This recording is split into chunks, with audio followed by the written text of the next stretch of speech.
Dito natin ipupwesto yung darating na Panasonic upright freezer.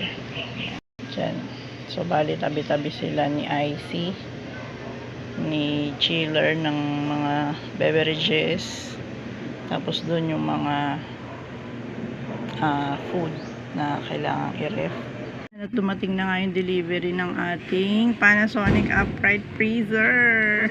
Ayan na si Kuya, karga-karga yung freezer.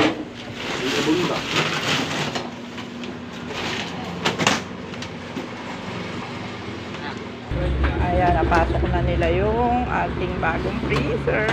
Kilig-kilig yan.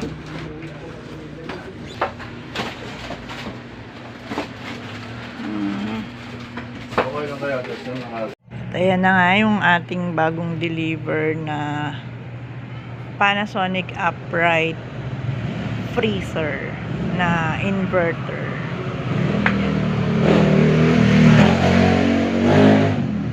Masyado siyang makapit. Ayan yung loob niya. 1, 2, 3, 4, 5, 6, 7 layers. Tapos ito yung kanyang pinto sa loob. May 5 layer siya. So, ang taas niya. 10 cubic feet. Yung likod niya is ganito.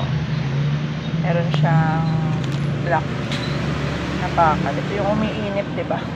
Yung sampayan ng mga medyas. Charot. Ayan.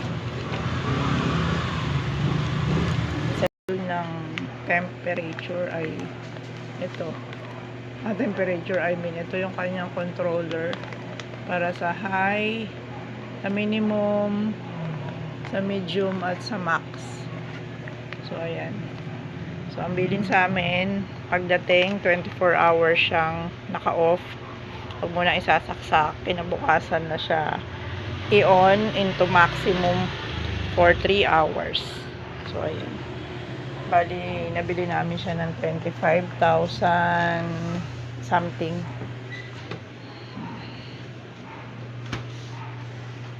Panasonic, syempre. Yan. Okay.